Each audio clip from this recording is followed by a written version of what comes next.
Morning, this is Shirley here with the Nude Astrology. And today's transit, I picked two. One, the moon at the end of Scorpio is sextiling Pluto at the end of Capricorn. And the other one is the sun sextiling Uranus.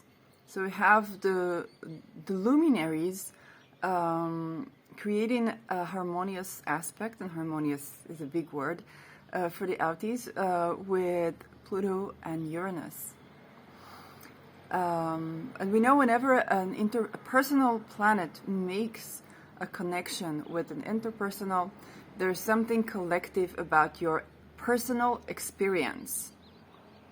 So with the moon in Scorpio, it can be about, and the sun in Cancer, it can be about very intimate experiences, it can be sensual experiences, it can be intimacy, it can be attachment-related issues, especially with Pluto, and power imbalance, so it can be parents, children, bosses, and instructors, and the people who are subordinate to them. It can be about bureaucracy or your relationship with the state when it comes to the Pluto. And the sun sextiling Uranus is, again, it's a harmonious touch. The harmonious touch is just to be in a harmonious relationship with something that is eccentric, with something that is unusual, with something that is rebellious. And that would be Uranus in Taurus. So the moon and Pluto, the moon is kind of having a deeper realization. It can find its power in relation to Plutonian affairs. It's simply informed.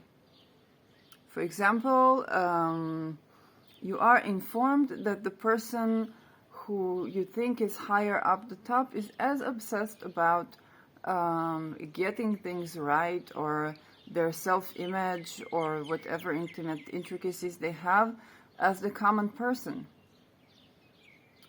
Only that they're in a power position, so they're trying to do what's in their power to get their own inner balance.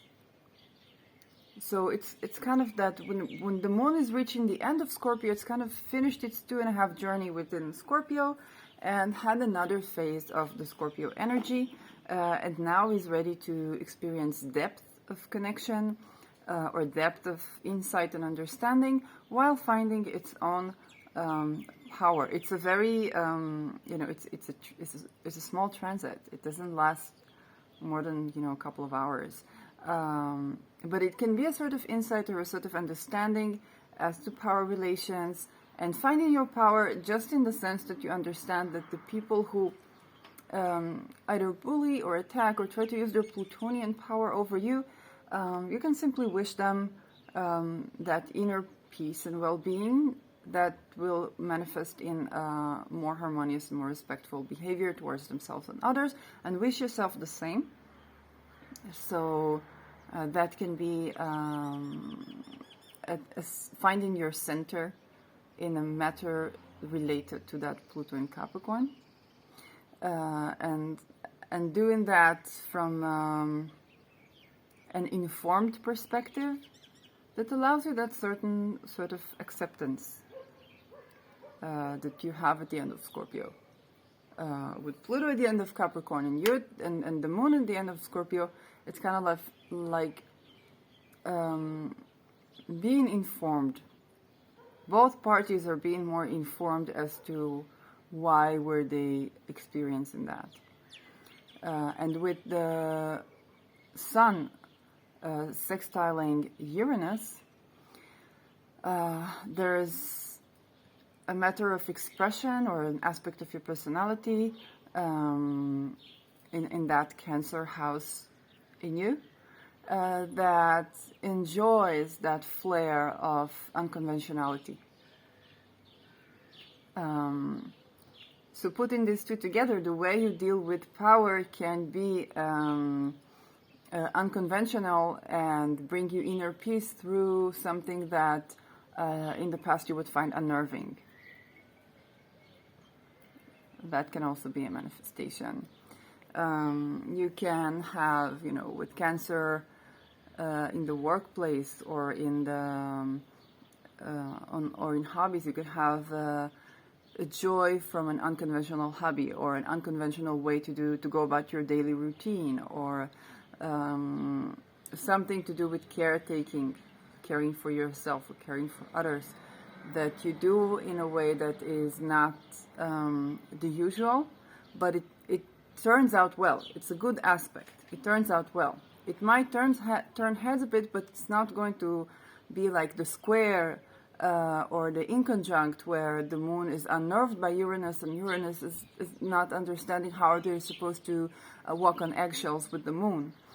But it's kind of, there's a unique way to deal with your emotions, and that part of more intellectual and innovative, with matter, with things to do with matter, with things to do with expression, that's Taurus, or art or music, is serving, that unconventional approach is serving your emotional well-being with the moon in the Cancer house.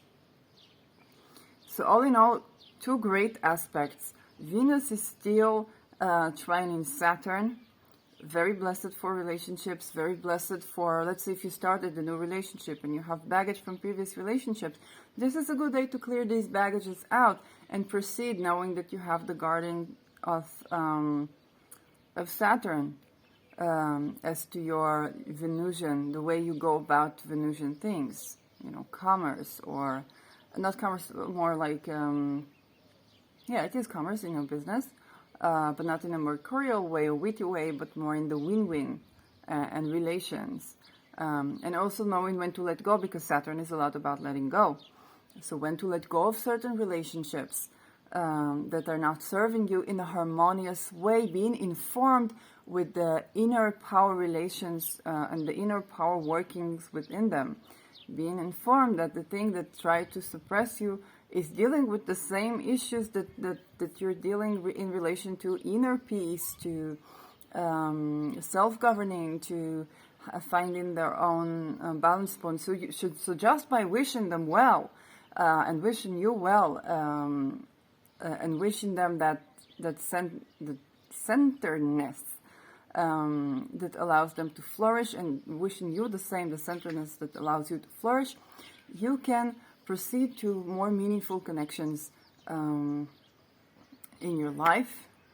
The moon's also trining Neptune at Pisces, which is also trining the sun in Cancer. So we have that lovely water trine. And Neptune, in this trine aspect, again, the trines and sextiles are aspects you need to become aware. You need to pay attention to these aspects to bring in the wealth and well-being that they bring.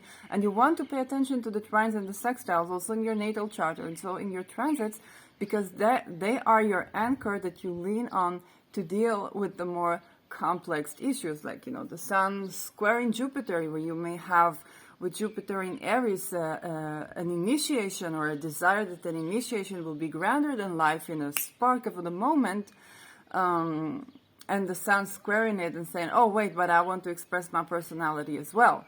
I made it with the make a life while making a living. I got the second house in Aries and the sun in my fifth house. So it's like the idea of having children, or the idea of having a leisure time. I want my work to be a leisure time. And then, the Jupiter wants that to be, a world, like Spirit of Matter to go on Netflix or something. And I'm like, okay, but there's a certain sort of shine that I want to have, an energy that I need to have that I can do with leisure time, and that may adjust the certain boundaries to how much am I willing to sacrifice from my emotional well-being to have that ambition of Jupiter. Jupiter is like going to show you, if you do that, if you do that, if you do that, if you do that, you can succeed. You're optimistic. There's nothing that you can't do. And the sun's like, yes, there's nothing that I can't do. But with